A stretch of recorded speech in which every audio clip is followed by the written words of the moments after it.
Hey, good evening, everybody. This is Chris. And this is Beth, and we have Percy here. Yeah, so if anybody's gotten accustomed to seeing Miss Una recently, She's still with us, but yes, she's in a room right now. Yeah, she will not be making an appearance tonight, and we also we told you last time. Gosh, a lot has happened in the last 2 weeks. So we have a sister for Una. Her name is Lulu. She's also in her room right now. They both have had some FaceTime together today and are a little wound up, so they need to calm down a wee bit. But this is our foster, Percy. He's going to be needing a forever home.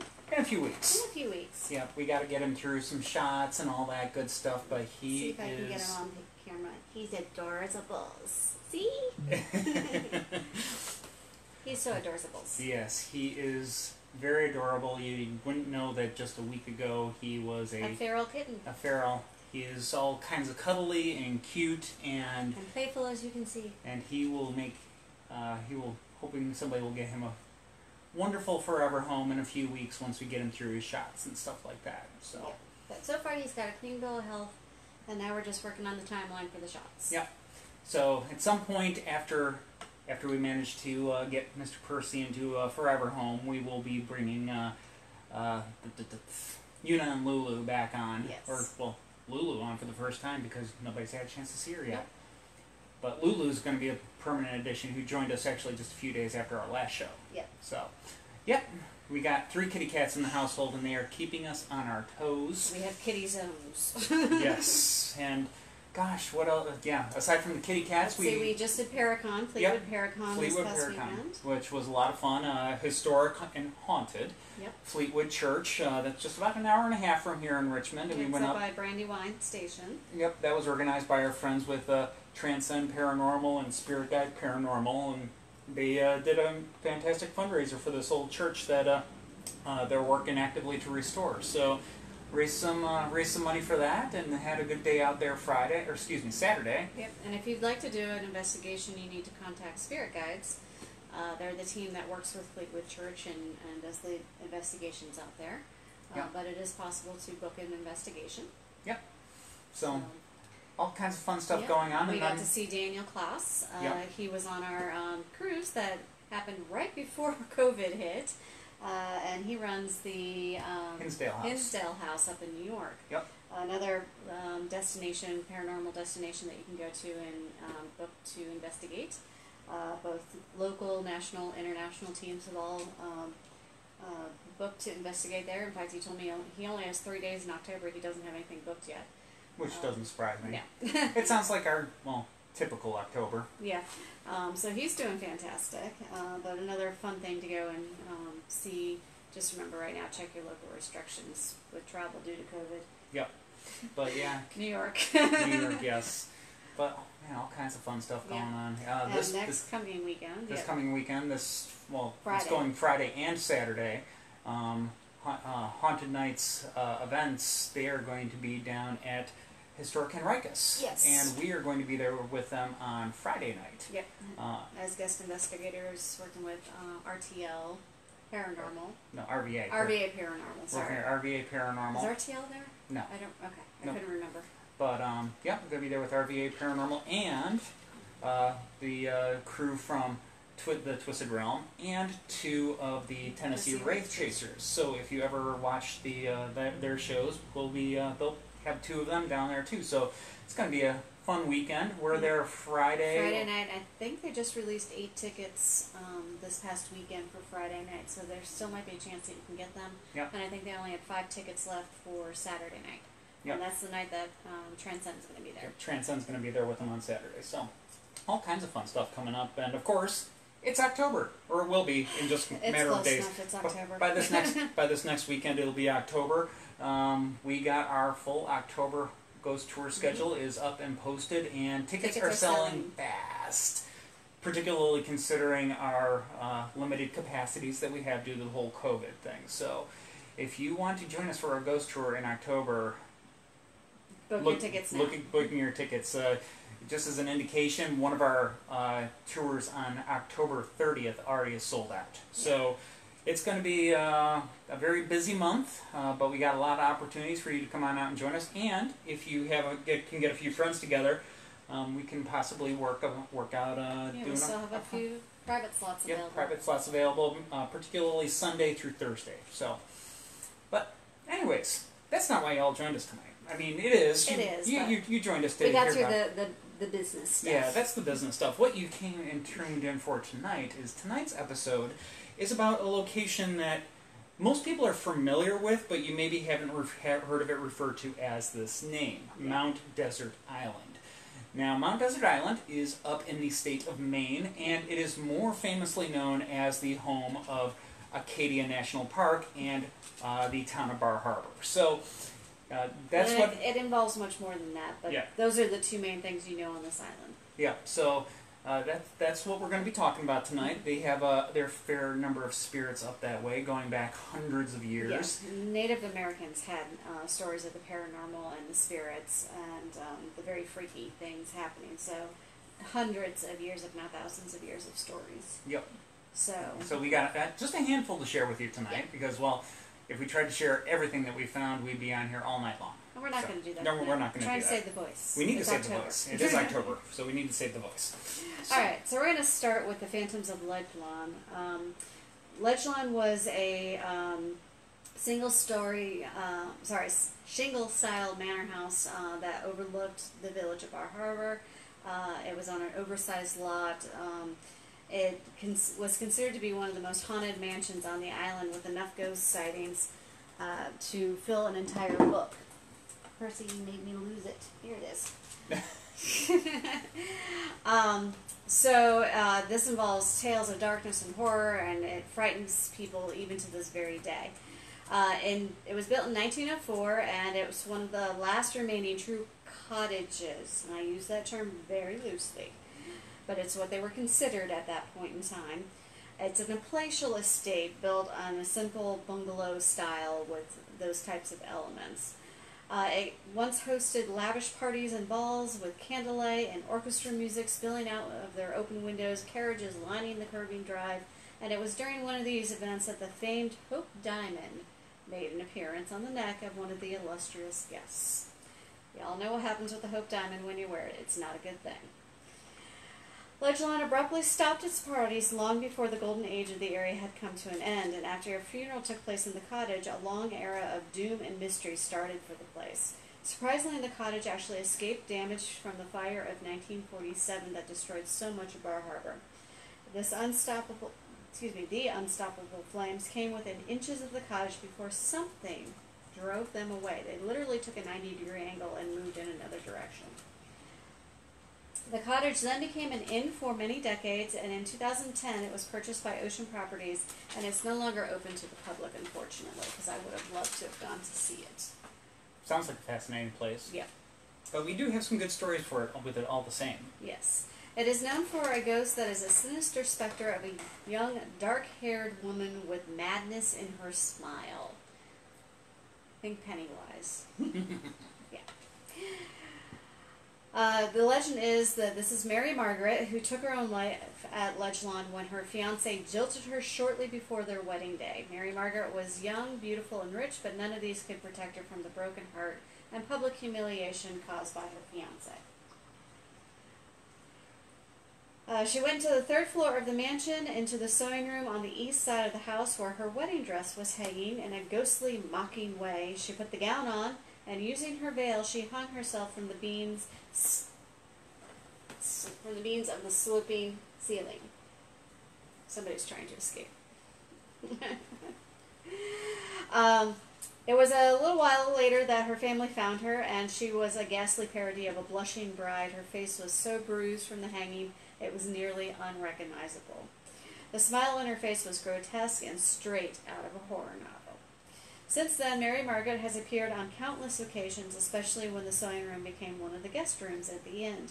People who checked into room 326 would wake up to see the image of a woman in white floating in the moonlight at the foot of the bed. One guest saw a phantom veil hanging from the sloping ceiling all night, swaying in the breeze in a draft that was not there. We're going to put Percy back in his little kennel. He's a little wound up. Give him the mouse in there. Oh, don't swipe. Okay. Carrying on. Moving on. Next page. Margaret also freely walks the halls of the old estate, manifesting herself elsewhere aside from being attached to the room where she died. Donna Greta, an elderly woman who only spoke Portuguese.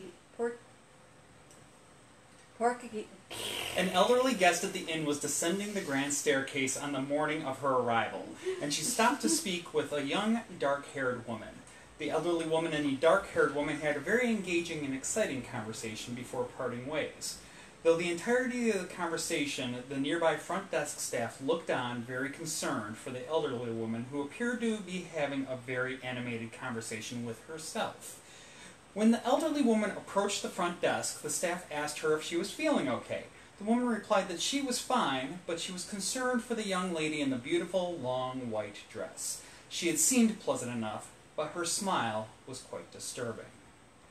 The mansion's caretaker had his own haunting encounter with Mary. In October 2000, Mike recalled that he and the staff were shutting down the inn for the season. Mike had left the rest of the staff on the first floor when he went to inspect the guest rooms above. Despite all the doors being open and the lights on, there was an unshakable sense of gloom and confinement that kept building up in the mansion. After Mike finished inspecting each room, he turned out the lights to indicate that the job was done.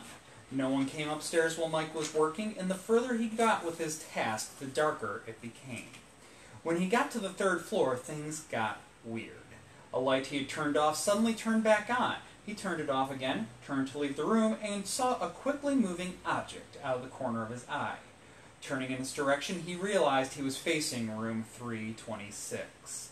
He watched as the specter of Mary Margaret's white form slipped out of an adjacent room, floated across the corridor, and into room 326.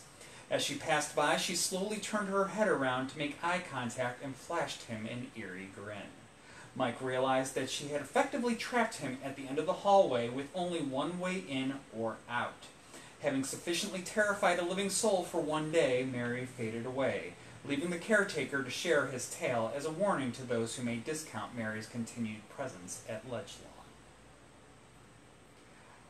There is another spirit yet who also lingers on at Ledgelawn, and that is a young maid who served at the cottage for years after it was sold by the original owners. One morning she was found at the bottom of the back staircase by the other servants. Her neck was broken and twisted at a wholly unnatural angle. Rumor had it that someone pushed her down those stairs. She had been uncommonly pretty, and people in town had whispered that she was having an affair with the master of the house. Arguments ensued, but no one knows if it was the wife or the maid who made the untenable demands. Regardless of the circumstances, everything ended with the maid's quickly hushed-up death. The maid still makes her presence felt throughout the manor. She manifests herself as a feeling of dread or as a sensation of being watched when no one else is around. She moves through the cottage as an ice-cold draft on the hottest of summer days. On more vengeful days, she slams doors, and the sounds of a heated argument are heard in rooms that are dark and empty. Her favorite place to manifest is in the suite that once housed the separate bedrooms of the master and the mistress. For years, a portrait of a man and a woman hung in corresponding rooms. Guests and staff of the inn would be surprised to find the portrait of the man had been altered during the night. The glass of the picture frame was still in place, but the back of the canvas was now what was visible in the gilded frame. The maid apparently turns around to the portrait in a show of rage against her former master. Apparently, hell hath no fury like a woman scorned even continues once that woman has passed on to the other side. Or maybe it was in the contract. I mean, our ghost guides, they all have to come back and haunt someplace after it's a requirement. Yep, it's a requirement here with the company. So that is the tale of Ledgelawn, and that's just some of the spirits and hauntings that have occurred there over the years. So we're going to talk about this great fire that we mentioned in 1947, and another one of the ghosts that come from the fire, or the horrible disaster that was the fire.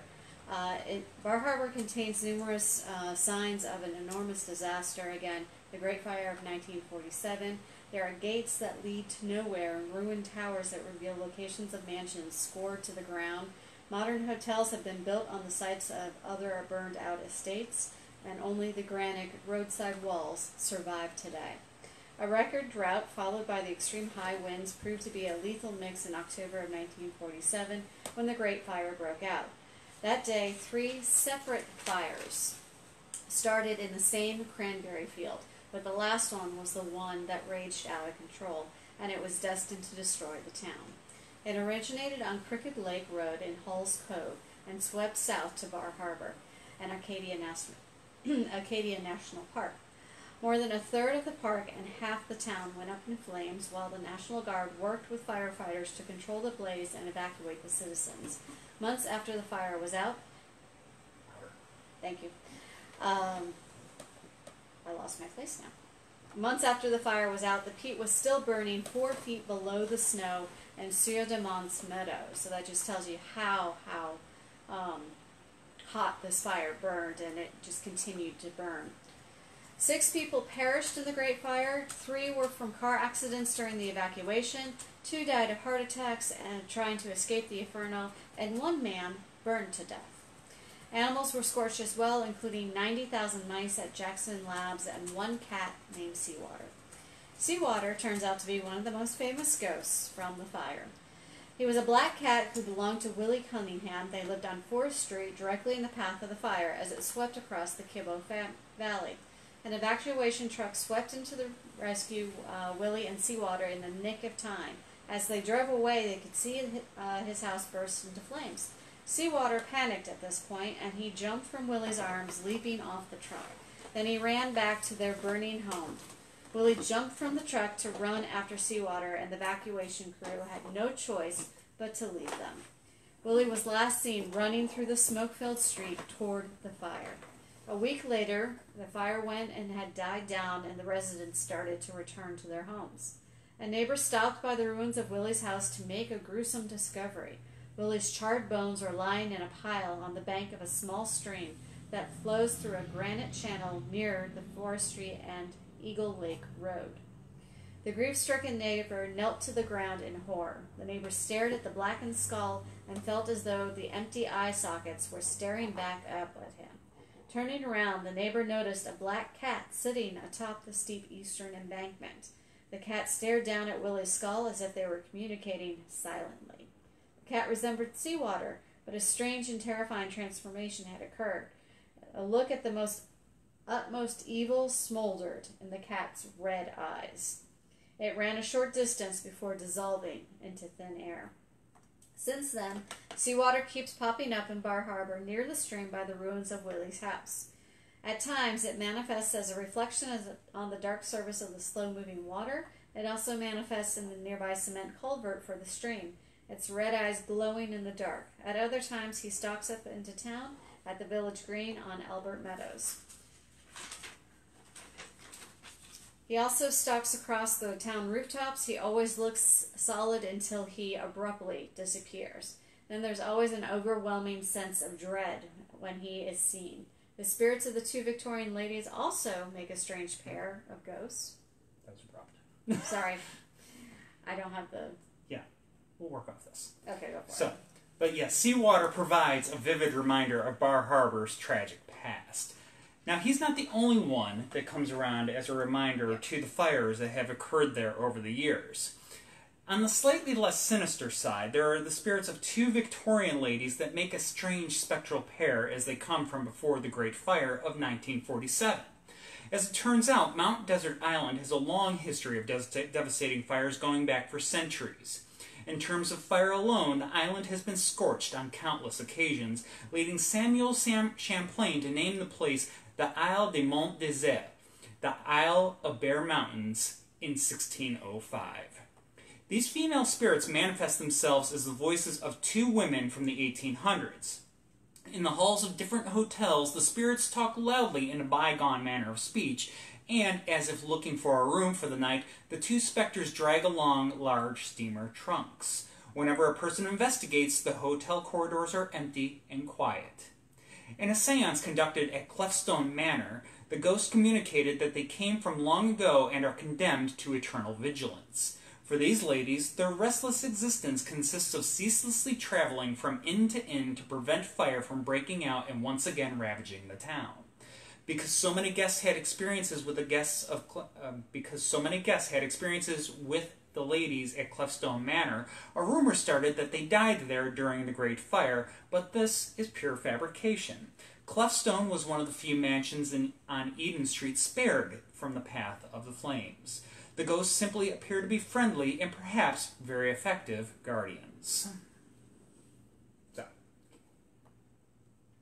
Bar Harbor has quite the history of fire too. Maybe almost matching that of Richmond, but Richmond and fire, not such a good mix. Yeah, Bar Harbor and fire, not such a good mix. Yeah, Bar Harbor as well, yes. So. But yeah. So, next we are going on to what is called the Sinister Web of 1613. Yeah. Oopsies. I hit the wrong button. There it is. Okay. One of the most enduring ghost stories of Acadia concerns the spirits stalking the southwestern shores of Mount Desert Island. The ghosts of the dead Jesuits stir in a secret grotto, bewitching spring, and in the deep shadows of Flying Mountain and Saint Sevier Mountain. The short-lived settlement once stood on Fernald Point in the southwest harbor, seen from above the Eagle Cliff located on Flying Mountain. The regions below glisten like paradise with green points of land, stark blue water, mountains plunging into the sea, and the vista of Somme Sound, the only natural fjord in the east coast of the United States. In the spring of 1613, a ship called the Jonas set out from France carrying 48 passengers. Among them was a group of young Jesuits hoping to start a religious colony in the New World. Their destination was Kidonskeg, Maine, on the Pembroke River. Blinding fog in Frenchman's Bay, together with a fateful series of events, induced the young missionaries to abandon their trek inland and to start their city of God at the head of Somme Sound on Mount Desert Island. They called the place Saint Sevier. In their idealism, they neglected to build fortifications or to make any plans for a defense. The first thing they did is build a chapel, and a lovely indeed it must have been, because the sounds of the ringing bells each morning actually brought the Pentecost Indians in for a visit with much curiosity and goodwill. Close ties and friendships were soon formed. The cheerful atmosphere was not to last, however. Late in the summer, an English warship arrived. The captain of the ship, Sam Argyle, was a deceitful and bloodthirsty man. He specifically sailed down to Acadia to obliterate any attempts at French settlement. Seeing the Jesuit colony, he bore down its ship on an anchor and then headed in for the Sound. The small crew on board hardly had any chance to send out a sign of friendly welcome before the English warship attacked. The warship unloaded its 14 guns in a shower of cannonballs and grape shot at the Jonas. When it was over, 8 Jesuits had died of wounds or drowning. Some wounded Frenchmen hid in a secret grotto shown to them by the Indians. This was a cavern on Fernald Point, and it has an underwater entrance that leads up into an air-filled cavern at the base of Flying Mountain. There the wounded die, already entombed within the walls of earth. Others fled up into the mountains, only to give themselves up later because they were starving. The survivors were sold into slavery or cast adrift on the open sea. Some bodies were placed in unmarked graves on Fernald Point, and Argyll even burned the cross of the chapel. The tormented souls of the murdered Jesuits haunt the region and offer warning to all who encounter them. They appear in the deep shadows of the Flying Mountain and Saint Sevier Mountain, at the Abbey's retreat, and sometimes at the Gold Diggers' Glen, leading to the theory that the fleeing Jesuits buried their supposed treasure there. The most haunted location is Jesuit Spring, located about 2/3 of the way down Fernald Point. Spellbinding and inaccessible, Jesuit Spring lives up to its reputation as a place of enchantment. Out of the crag of the rocks on the beach flows a stream of fresh and pure spring water. The spring spills over a little beach of silver sand and crushed shells that sparkle under water when the tide is high. Despite its beauty, people rarely visit, and islanders avoid the place, knowing that boats docked there have a habit of disappearing. Many people have heard the sounds of men's praying in a French accompanied by the splashing of oars. People sometimes see an apparition of a murdered Jesuit holding a cross and looking up with imploring eyes. Other times, a whole spring turns red, a ghastly river of blood. Tradition holds that the Jesuits haunt the spring because they may have been killed or buried nearby.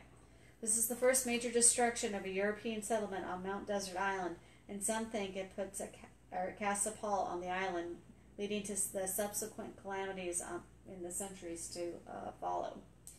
In hindsight, many question why the Jesuits settled at this point at all. Despite its beauty, their first encounter with the island, as they broke through the fog, was a scene to send a chill down your spine and induce sadness in your heart. As they sighted the beach, they noticed a large plume of smoke accompanied by wails of grief.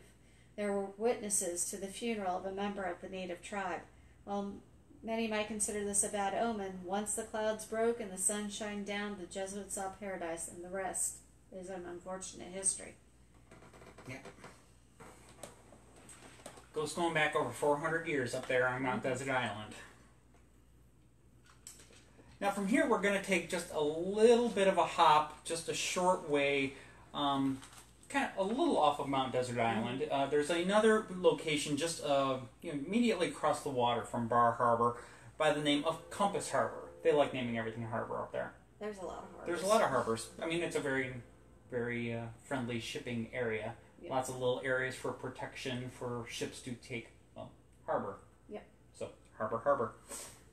Now, Compass Harbor Nature Trail is less than a mile from downtown Bar Harbor, beginning on the ocean side of Main Street. And I misspoke. This is the one we're still on Mount Desert Island. Yeah. It's the next one that's off Mount Desert Island. Just a little bit. Anyways. We need more drink. Yeah, something. It's been a long day. When you enter the trail, a strange atmosphere of spellbound silence takes over. As you pass by eerie shores and mysterious ruins, you may wonder about the lost world consumed by the Great Fire, and are those phantoms of the past with you on the trail. The park is clearly an overgrown part of a stately mansion that once stood here. The path follows a long avenue that is lined in places by quarried granite along a gloomy spring. The intense quiet of Compass Harbor makes one feel completely cut off from Bar Harbor. Now, Compass Harbor had the first formal gardens on all of Mount Desert Island. The rhododendrons, Japanese pine, and cedar grove are all left to grow wild. In the center of the grove are yew trees, ancient symbols of death and rebirth. Maybe this is why so many spirits linger here today. The specter of the caretaker lurks in the forking paths of the forest. He only appears in one's peripheral vision, but the image is always that of a dark-haired man in blue. He is seen quick as a flash and then gone, returning when least expected. His disappearance and reappearance makes hikers in the area feel as though they are being stalked by the caretaker. Even though his behavior is seeming threatening, he does not harm anyone, but watches obsessively over the forest and nearby ruins. As hikers get closer to the ruins of the mansion, they first cross by the remnants of the caretaker's house, located on a sunny knoll to the right. Only the hole of a sunken cellar and a pile of bricks from the chimney remain. Just past the caretaker's house is the ruins of the mansion and the beach beyond. The back veranda and the granite steps are all that is left of the haunting footprint of the once glorious mansion. The caretaker will flash in and out of here as well, but no further. Old Farm was the name of the mansion, a Queen Anne Victorian that was built in 1877. It survived the fire of 1947, only to be demolished 4 years later. The Dorr family, with their fortunes made in the East India trade out of Salem, built Old Farm. The paranormal has always had a place here. William James, a pioneer in the field of paranormal studies, visited the place, as did Edith Wharton, famous for her ghost stories. After the death of the Dorr sons, psychic mediums regularly conducted seances at the Old Farm to communicate with the dead. The last owner was George Bucknam Dorr, the father of Acadia National Park. Working with others, he made possible the protection of 35,000 acres of land into a stunning national park. As a landmark out at sea, Mount Desert Island contains an exceptionally rich history of early settlement and exploration. Without Dorr's leadership and personal sacrifices, these historic lands would not have been protected for the enjoyment of future generations. He began his work in 1901 and devoted the rest of his life, health, and personal fortune to the project. He bought many tracts of land that became part of the park, and he donated acreage he already owned, including the Compass Harbor Estate in 1942. At the end of his life, George Dorr spent nearly all of his enormous inheritance and had lost his sight completely. But in 1916, President Woodrow Wilson conferred the status of a national monument, and in 1919, the status of a national park. Dorr's dream had come true. During the final years of his life, he relied heavily on the assistance of his caretaker, John Rich, a man of fierce loyalty. When the money ran out, Dorr needed constant care and moved into the caretaker's cottage. Rich would help Dorr walk along the forested paths or assist him down to the long granite staircase to the water's edge. On August 5, 1944, George Dorr suffered heart failure on one of these walks and passed away. While his spirit has moved on, John Rich's has not. It's possible that the caretaker's spirit may be one from an earlier cottage, Cousin's Farm, which was one of the first land grants on the island, but we can never know for sure. It is also to be noted that the funeral seen by the Jesuits in 1613 was on this shoreline in Compass Harbor. There is an ancient burial ground on the estate grounds. It is rumored to be near the old pool from Old Farm, and it is here another spirit roams. She is said not to appear Native American, yet no one knows her true form. She materializes at dusk as a young woman hurrying down the overgrown avenue, through the haunted forest and past the ruins of Old Farm. Her destination is the shore, and if the moon has already risen, she can be seen walking down to the tip of Dorr Point, then disappearing into the sea. Beautiful Compass Harbor. Yep, so that is how we got Acadia National Park. Yep, he's one of the many. Of course, he's kind of very much overshadowed by the Rockefellers. Yeah, the Rockefellers. They were the other big push behind it. Yes, they put a whole lot of resources into Acadia. And land. And they still have a home up there, and you can still see Mr. Rockefeller go out in his carriage and drive around the park. Yep. Because his house is still on the park grounds. Yep, so they're still getting out and about up there. Yep. We'll get back there one day and go out on a horse ride. It was a wonderful trip. We need to get back. Yes, we do.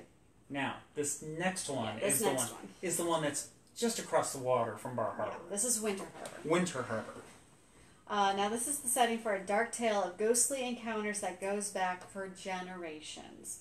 It is only 4 miles from Bar Harbor by water, but it seems a world apart with its towering cliffs and 40-foot sprays of seawater. There seems to be a secret source of supernatural power linked to the land and to the people who live here in fear because of this ancient terror that just refuses to go away. In the center of the village, overlooking Frenchman Bay, the land rises to a point known as Bow Arrow Hill. For as long as the town members remember, this has been the setting for extreme psychic encounters. Strange orbs, accompanied by a whirling sound, appear in the area all the time. Almost everyone in Winter Harbor has seen them in the skies. The old houses built on Bow Arrow Hill are susceptible to sudden deafening banging and rattling, and sometimes the noises come from within the walls of the houses. It's not uncommon for the residents to jump up in terror in the middle of the night because their beds are shaking violently. The Bickford and Whitney families seem to have had the most experiences as they have lived on Bow Arrow Hill for generations.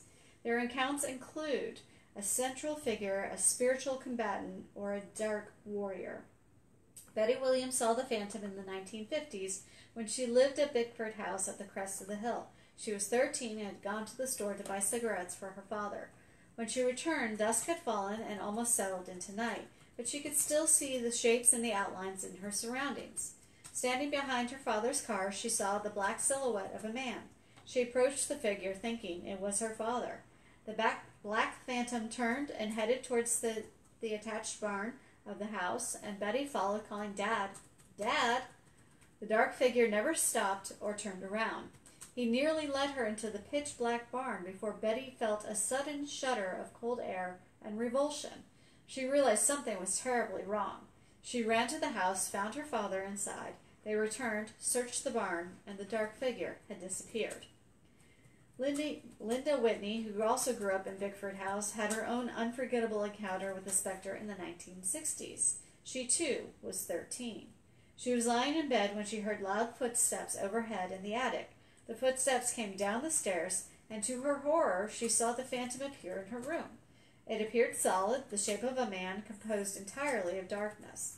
The phantom walked across her room, brushed by her bed, and didn't stop. It was intent on getting to the window and looking out. Linda saw the curtains move as the ghost pulled them aside. The figure stood there for a few minutes, looking out on Bow Arrow Hill. As Linda watched the phantom at her window, petrified it would turn around and see her, she instead saw it grow transparent and fade away. In 2002, another 13-year-old, Alex Whitney, had a chilling encounter with the dark figure of Bow Arrow Hill. He was in his room at Whitney House, which stands a couple hundred feet away from the Bickford house. It was early morning before the sun had risen, but he had woken up at the sound of a horse cantering down the street between the houses. It was summer, and his window was open, allowing him to hear the noise clearly. Strangely, the horse followed the road past the end of the avenue, only to turn around and gallop back the way it had come. At first, Alex thought his neighbor's horse had escaped its pasture and wandered into the village. Trying to go back to sleep, he listened to the horse go back and forth, and then he remembered his neighbor had recently moved away, taking the horse with her. Then he heard the horse rearing up and whinnying.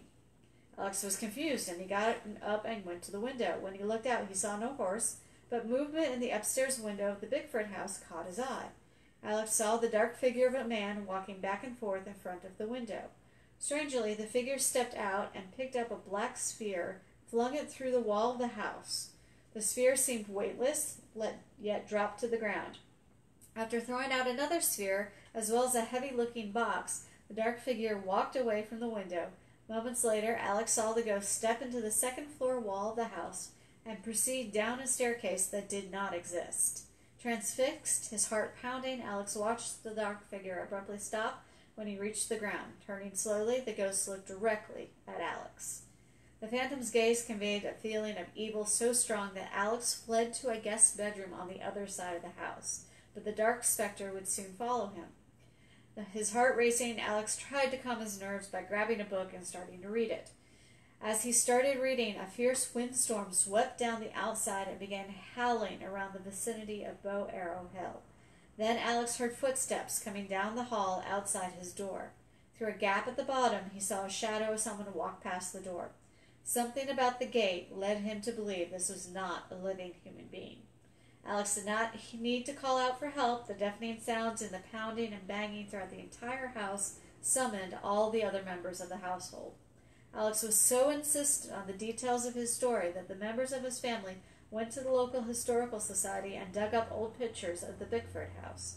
One photo from the time the house was built in 1891 shows a door in the spot where Alex saw the figure step through the wall of the house. For more than 60 years, this door has been hidden, plastered over on the inside and covered by shingles on the outside.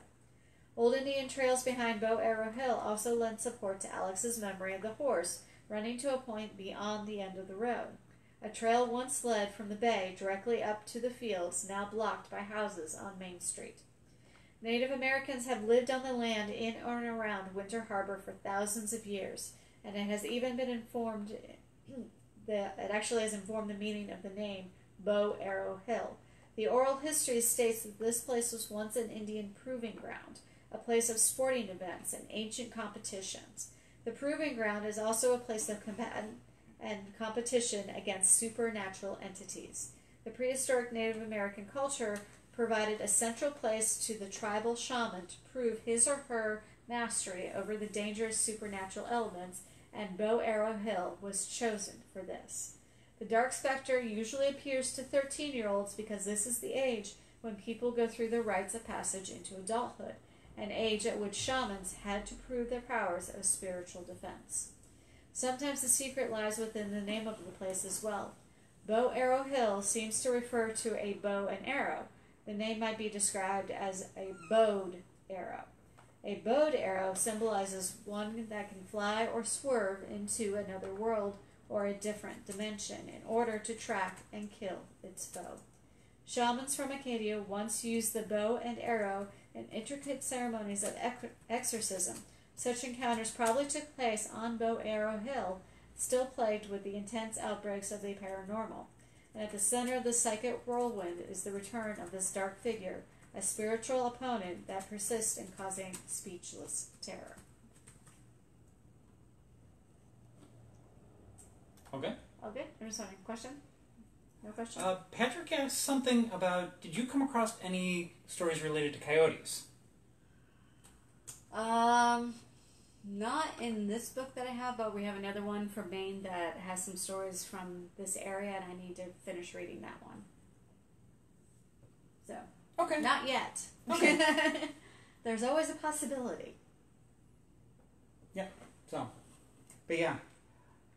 Patrick, I'd be interested in... Yeah.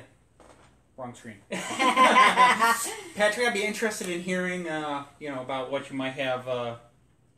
what you might have in mind or what you might have seen about coyotes and whatnot. I'm curious. You've piqued my interest. Yeah, especially with the Native American lore that's from this area, I wouldn't be surprised. Yes. Because it is literally soaked into the land, as you can tell by the last story. Mm-hmm. Well. Oh. The last story, the one you just told. Yeah. Yes. We have one more story. Yes. Yeah, we have one more story to share with you tonight. So.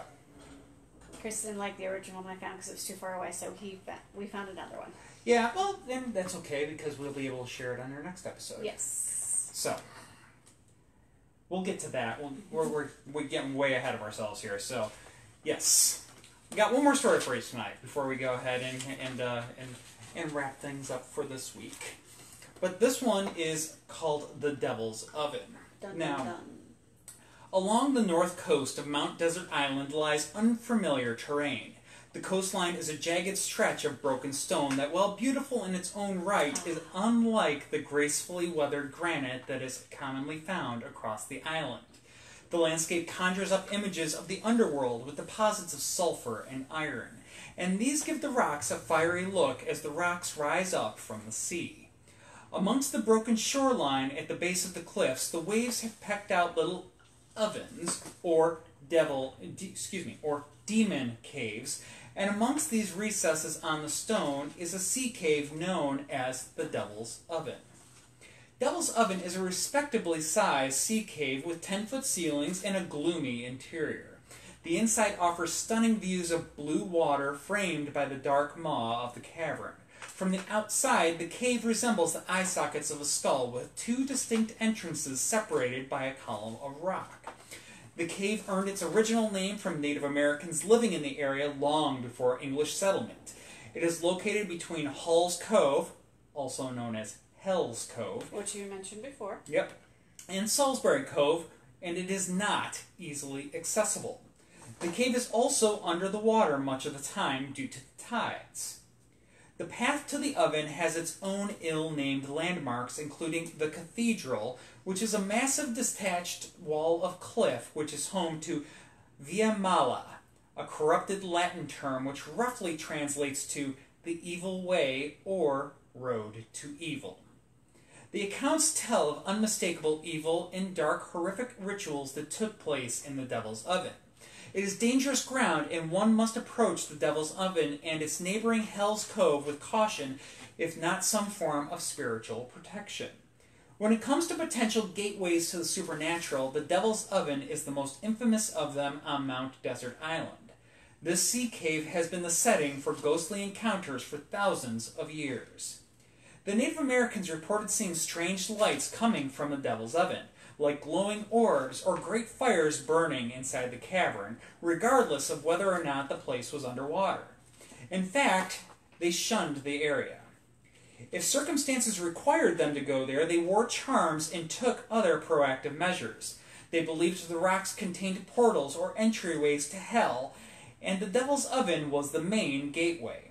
Before Christian missionaries visited the shores, the Native Americans had their own beliefs and their own version of hell, which was a place of darkness inhabited by terrifying entities and tormented souls. Strange lights and sounds are still reported in and around Devil's Oven. Accounts from the 1880s testify to a weird, lurid light that might be seen gleaming and flashing out from under the cliffs towards Frenchman's Bay, in the area of Devil's Oven. People have also heard the cries of tormented souls and strange words and chants spoken in abhorrent tongues. Fishermen today report seeing the mysterious lights burning from inside the sea caves. The common belief is that if you see the lights, danger will befall you. The cave's ancient purpose was for dark rites involving agonizing deaths by being buried alive or burned alive inside a literal oven. As crazy as this might sound, it is documented in historical records. The gruesome practice was reserved for people viewed as especially heinous or dangerous. More feared than the torturous death was the danger of damnation, for the oven could reputedly devour a soul, pulling it literally into hell. No one will ever know the true number of people buried alive or burned alive in the devil's oven. The ashes were washed away with every tide, but the soot and smoke can be seen and smelt in the cavern today. There is one detailed eyewitness account of one of these rituals, as the intended target survived to tell the tale. Back in the 18th century, there was a hunter-trapper in the area by the name of Esek Winslow. The local Micmac Indians justifiably hated Esek Winslow, for he was a notorious mercenary during the French and Indian War, hunting Native Americans for a bounty. During one of his trips into the area, Winslow encountered a group of Micmac natives who captured him and killed the group of missionaries under his command. To the dreaded sea cavern went Winslow, bound and gagged, and there his captors lashed him to a wooden stake driven deep into the pebbled floor of the cave. A pile of sticks and brush was heaped around the stake, and at last it was set on fire. The man would be consumed in body by the flame, and in soul by the devil himself. As night fell, the natives grew increasingly uneasy. The wood that they had brought to the cavern was damp, and the fire burned slowly, although it created a great plume of smoke. Fearing what lurked in the shadows of the cave after dark, even with their protective paints and talismans, they avoided the cave after sundown. They finally left to their enemy by the smoldering fire, figuring that if the flames did not consume him, that the oncoming tide would finish the job. Casting off hurriedly in canoes, the natives left Winslow to his doom. Amazingly, he survived the ordeal, for the rising tide not only extinguished the flames, but the subsequent buoyancy in Winslow's squirming to get free dislodged the stake from the floor of the cave. Winslow escaped and shared his harrowing tale. The ghastly accounts in the history of Mount Desert Island testify to traditions of horror at the Devil's Oven. Without a doubt, they contribute to the supernatural sightings that plague the area. If a phantom fire start up, then pray for a speedy deliverance while you frantically scramble to leave the place. And remember, don't look back. So Patrick, yes, you did mention Coyote. I do know who you're referring to now. I actually used to teach about him when I taught mythology to my English students. A little louder. No, I have not actually run across any tales of him in the Northeast yet. Yeah. Yes, I've heard many a coyote Native American tale. The deity he's referring to. Okay, got it. Yeah. But most of those I've heard out west, but yes. not in the east. Not in the Northeast, no. Or not in the east at all, really. Yeah. But yes, I've seen many tales, many accounts in the desert Southwest and the upper Great Plains. Yeah. So. But we'll keep looking. We might. Yeah. That might be a topic for a future one. Yep. But speaking of future ones, we do have our topic picked out for the next one. Yes, we're going to go visit some haunted cemeteries because it's spooky time. Yes. So what's more spooky than a haunted cemetery? I don't have any coyote stories, but I do have a third-hand headless dog story. Oh, yeah, we know what you're talking about, Patrick. I was just a little confused at first because I didn't know if you had any coyote stories specifically related to Mount Desert Island and Acadia National Park. But, yes. Yeah. So we got you. We know what you're talking about. We're all good. But, yeah, that was... I haven't had that much straight yet. No. No. Gosh. Hi, sweetie. We wrapped up a little quick tonight. 50 minutes. Woohoo! 50 Short minutes. night. Woohoo. They tune in for us. I know. But we ran long the last few times, so... Yeah, we balance it out. Yeah, ran a good hour and a half the last couple times, so... Trying to balance it out, trying to find that sweet spot. I don't know, maybe this is something that we need to do short bursts, maybe 30-minute storytelling sessions a little more frequently or something. Well, once we get through October, there might be more time. We'll figure it out. Yeah. We'll get there. Yeah. We'll get there. But yeah, awesome. And we just got 3 new ghost story books this past weekend at Paracon, so more research material. Yeah, we got more Ghosts of the Civil War. We got the book about the Hinsdale House, which you mentioned at the beginning. Both of them. Oh, there's both of them were Hennessy. Yeah. I hadn't had a chance to have a close look at them. One is written by Daniel. The other one is written by family members. It's taken from journals of people who have lived there. Interesting. Yeah.